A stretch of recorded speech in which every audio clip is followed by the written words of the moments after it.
Tidak boleh hanya cerdas, harus aktif. Kaburo maktan kalau katanya Al-Quran, ngomong tok. Jangan ngomong tok, harus ada praksisnya, bukti konkretnya.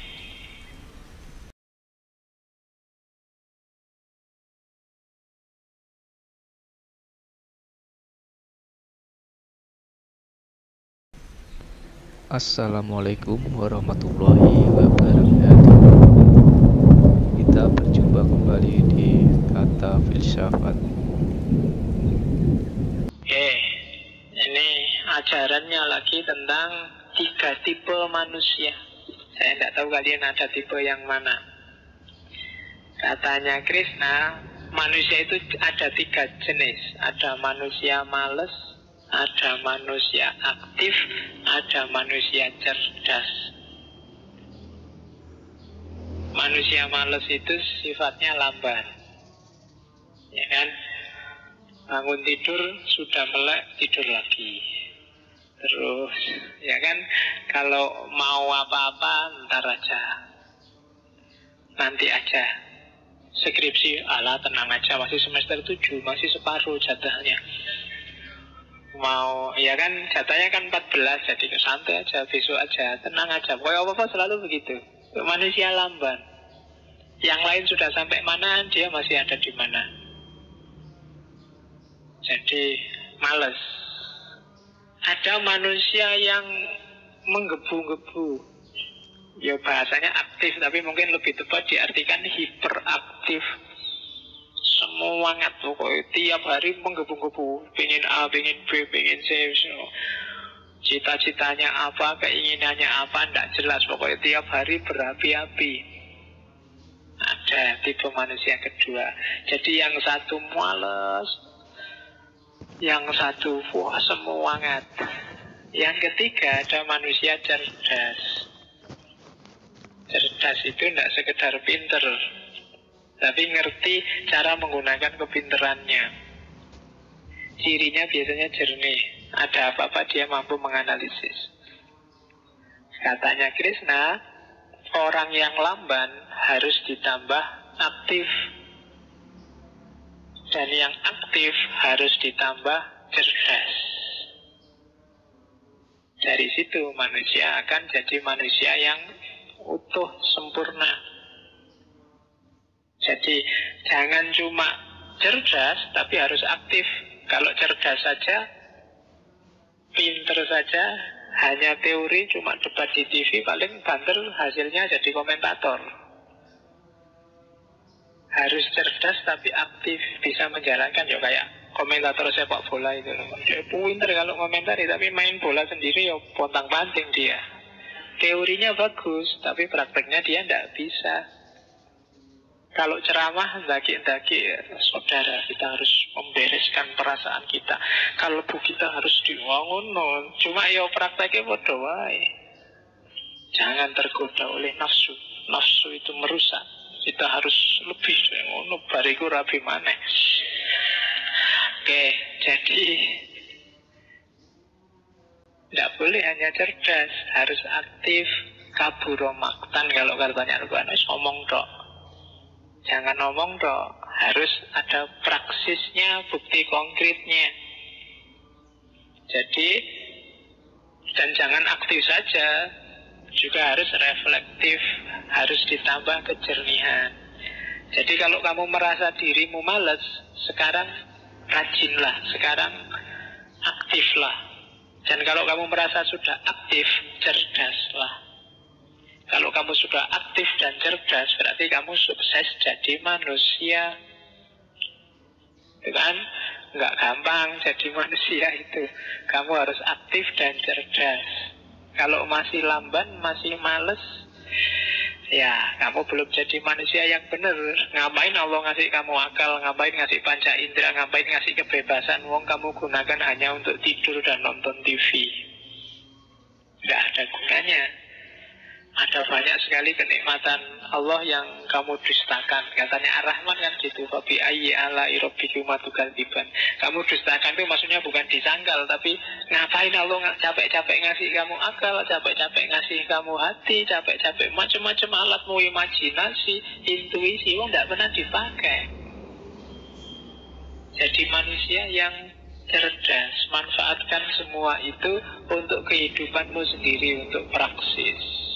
Jadi 3 tipe manusia ini bagus untuk refleksi hidup kita. Kamu ada di level mana? Oke, nah ini terus di bagian selanjutnya Bhagavad Gita ada bab tentang jalan menuju Tuhan. Kalau di kita namanya suluk. Suluknya orang Hindu itu nanti disebut masing-masing 1 bab. Kalau di Bhagavad Gita, bahkan Karma Yoga ada 2 bab.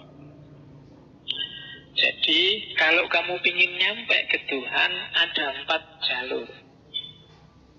Yang pertama namanya Jnana Yoga, menuju Tuhan lewat jalur pengetahuan. Kalau dalam bahasanya tasawuf, lewat jalur makrifat. Jadi kamu belajar, kamu ingin paham, kontemplasi, refleksi, muhasabah tentang Tuhan, itu bisa kamu nyampe Tuhan. Jadi jalan mikir itu namanya Jnana Yoga. Kemarin kita belajar tentang ketuhanan, kita mungkin merefleksikan janjane Tuhan itu apa, hakikatnya apa, siapa dia, dan seterusnya. Itu sebenarnya menempuh Jnana Yoga, menuju Tuhan lewat jalur pengetahuan. Apa bisa, Pak? Bisa. Kalau pengetahuan itu tidak sekedar berhenti di pikiran dan di buku-buku, tapi masuk kayak tadi, masuk ke laku, berpengaruh dalam hidupmu. Kemarin kita belajar ontoteologi, kita belajar ateisme, kita belajar bukti adanya Tuhan, bukti tidak adanya Tuhan, dan seterusnya. Itu bisa jadi Jnana Yoga kalau itu adalah prosesmu sendiri untuk menemukan Tuhan. Tapi kalau hanya kamu hafalkan, kamu dengarkan rekamannya, slide-nya kamu pakai kapan-kapan, kalau ada tugas dari dosen, nggak ada gunanya. Kemarin ada yang pamit ke saya, Pak, slide-nya tak pakai ya Pak, ada tugas dari dosen, yowis pakai, nggak apa-apa. Wong itu saya bikin, begitu bikin selesai, nggak akan tak pakai lagi. Jadi kamu pakai aja kalau lagi butuh, asal bisa menjelaskan. Mulai ya kan, kuncinya kan di situ. Jangan sampai kamu pakai slide bagus-bagus nggak bisa jelaskan. Jadi pakai aja, rekamannya kamu pakai, kamu kutip jadi makalahmu, kamu transkrip terus jadi tulisan, nggak masalah. Pakai aja, terbitkan atas namamu, nggak harus menyebut namaku juga, nggak apa-apa. Pakai aja. Wong saya juga pengetahuan emangnya milikku sendiri kan, tidak. Saya dapatnya juga dari sumber sana, sumber sini, baca sana, baca sini. Jadi tetap bukan milikku, hanya titipan. Jadi pakai aja, kalau mau kamu juga pakai. Ya kebetulan kamu dapatnya dari aku, kan gitu aja. Kemarin kan tak bilang, ya mungkin aku bukan tandon, bukan paralon, cuma geni aja, cuma nyambung ke dari sana, tak sambung ke sehingga nyampe padamu pengetahuan itu. Jadi pakai aja sesuai kebutuhanmu, syukur-syukur manfaat. Jnana Yoga, mengejar Tuhan lewat jalur pengetahuan. Ya kalau nggak bisa sodakoh duit, sodakoh pengetahuan kan juga lebih luar biasa. Tradisikan untuk memberi sodakoh. Dan sodakoh itu jangan selalu diterjemahkan dompetmu ada uang berapa. Bahkan senyum aja kan sodakoh. Menyenangkan hati orang lain sodakoh. Ada temenmu posting jelek tapi kamu kasih jempol, itu kan juga sodakoh. Ya, kadang-kadang kan ada postingan diulang-ulang, WA sana ada, WA sini ada. Tapi ya kamu nggak usah ngomong wis tahu, itu nggak enak. Kasihan yang anu, kasih jempol aja semua, nggak masalah. Itu kan juga sedekah.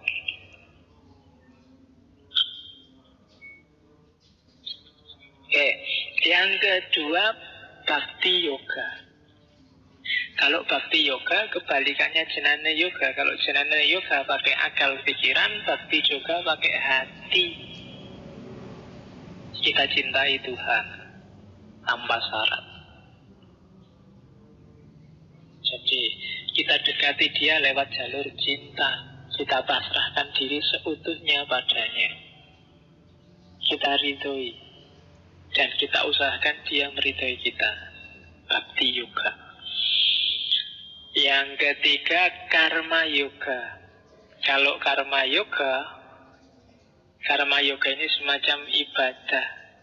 Inna sholati wa nusuki wa mahyaya wa mamati lillahi rabbil alamin. Semua aktivitas kita persembahkan hanya untuk Allah. Melayani kehendaknya, itu namanya karma yoga.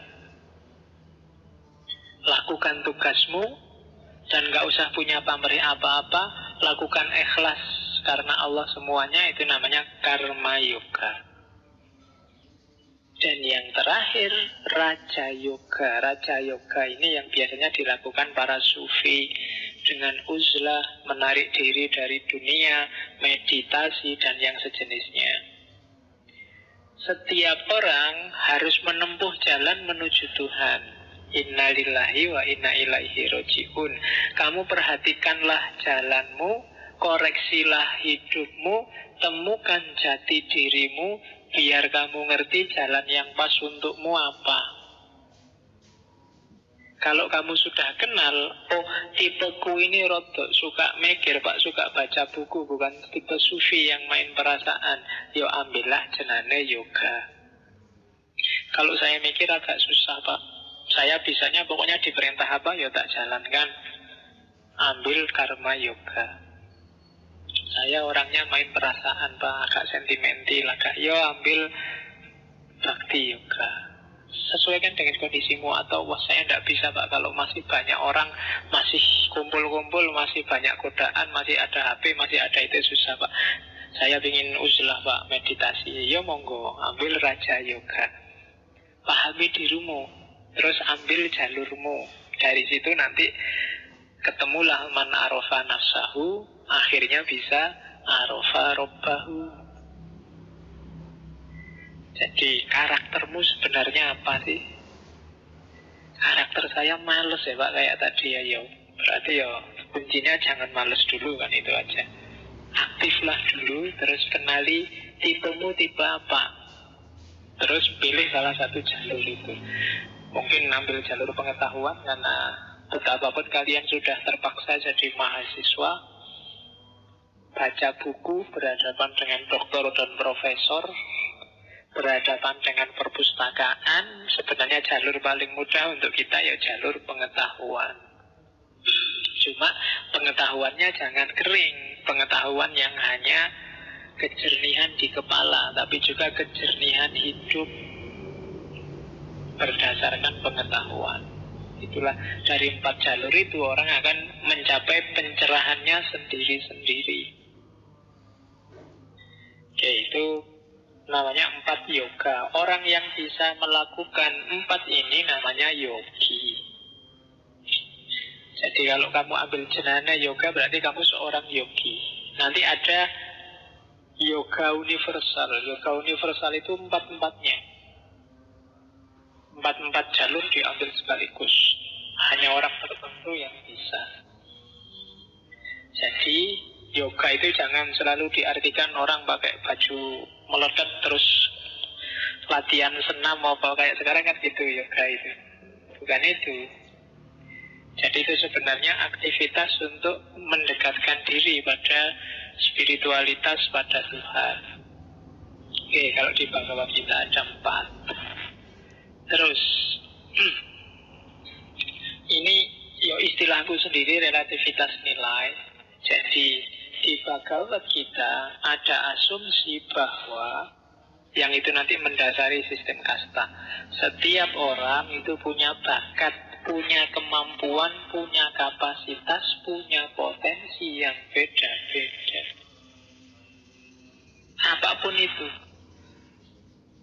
Dunia akalmu aja kan ada IQ yang setiap orang beda-beda. Dunia emosimu bahkan ada EQ, emotional quotient. Mentalmu ternyata juga levelnya beda-beda. Bahkan sekarang SQ, spiritual quotient. Kemarin ada ya, SQ itu bukan spiritual Pak, tapi sexual quotient. Jadi cerdas sekali kalau urusan itu. Langsung nyambung, SQ-mu tinggi berarti. Ada orang ngomong apa, dia bayangannya mesti ke situ. Nah itu berarti SQ-mu tinggi. Itu kan level, setiap orang makomnya beda-beda. Kamu ngaji kayak gini aja kan cara nangkepnya beda-beda. Itu sesuai kapasitasnya masing-masing. Dan nggak usah diingkari. Hari ini kan banyak orang yang mencoba untuk egaliter, dianggapnya semua orang sama. Ya bagus sih memang egaliter. Cuma maksudnya sadarilah juga bahwa orang itu makomnya beda-beda. Sama aja Pak levelnya. Semua berhak belajar filsafat, ayo belajar semua. Nanti kamu pulang, bapakmu, pakjimu ajari filsafat juga. Misalnya kan nggak bisa. Mereka belum nyampe. Kapasitasnya belum bisa dia menerima filsafat. Kalau bapakmu mau ajak, Pak tak kasih tahu ya Pak, menurut Aristoteles itu nggak nyambung. Paling bapakmu mau Aristoteles itu. Sokrates itu siapa? Nggak ngerti, bukan levelnya, bukan makomnya. Dia punya kapasitas sendiri. Dan ini jadi asumsinya. Asumsi kedua, maka setiap orang harus mewujudkan kapasitas, potensi, dan kemampuannya sesuai miliknya sendiri-sendiri. Itulah nanti yang disebut dharma. Dharmanya seorang santri ya nyantri ngaji, dharmanya seorang mahasiswa ya kuliah, dharmanya seorang dosen ya ngajar. Sadari itu. Dharmanya seorang mahasiswa bukan macul. Maka kalau kamu macul itu bagus, tapi bukan dharmamu. Karena kamu mahasiswa, dharmamu adalah belajar, kuliah. Kuliah utama, jangan kebalik. Kebanyakan maculnya kuliahnya lupa. Dharmanya mahasiswa itu kuliah, bukan pacaran. Maka pacaran nggak boleh mengalahkan kuliah. Kalau labelmu adalah mahasiswa, kecuali kamu ganti label. Ya boleh labelnya apa yang dharmanya pacaran. Jadi ya saya nggak tahu apa adanya. Kalau labelnya ABG misalnya, dharmanya ABG adalah pacaran, cabe-cabean misalnya. Oke. Ya kamu rumuskan sendiri. Jadi itu dharma. Dan dalam urusan dharma ini kadang-kadang baik bagi seseorang, tapi bagi orang lain kebalikannya, dia jelek. Tentara misalnya, tentara itu dharmanya waktu perang dia harus bunuh orang. Tapi bagi kamu yang bukan tentara, bunuh orang itu jelek. Jadi bunuh orang, yang satu adalah kemuliaan, yang satu justru kejahatan, kriminalitas. Itu dharma. Oke, jadi menolong itu bagus. Tapi kadang menolong itu bisa jelek kalau yang kamu tolong tidak tepat ruang dan waktu dan kapasitasnya. Misalnya kamu nolong orang nggak punya uang dengan cara semua uangnya kamu kasih, itu kan nggak sesuai kapasitas. Koruptor kamu sembunyikan, itu juga nolong yang jelek. Jadi pahami seperti apa kapasitasmu, kemudian kenali dharmamu apa dan jalankan itu. Itu aja sebenarnya tugasnya manusia. Nggak banyak-banyak. Ya meskipun rinciannya nanti banyak, tapi intinya cuma itu. Makanya nilai itu sebenarnya relatif. Dari situlah nanti secara sosial di India muncul sistem kasta. Ada yang ksatria, ada yang brahmana, ada yang sudra. Yang brahmana ya sudah ngurusi agama, nggak usah ngurusi ksatria. Kalau brahmana terjun perang, yang ngurusi rohaniahnya masyarakat siapa? Kalau brahmananya jadi DPR, yang ngurusi kuilnya siapa? Kalau kiainya juga ikut kampanye, yang ceramah di masjid siapa? Dharmanya sendiri-sendiri.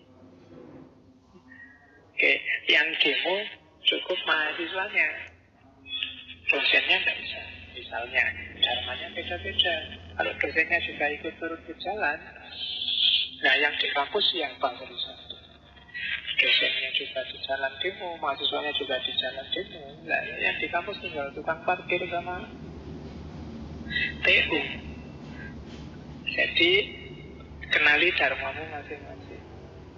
Posisimu di mana, yang harus kamu lakukan apa.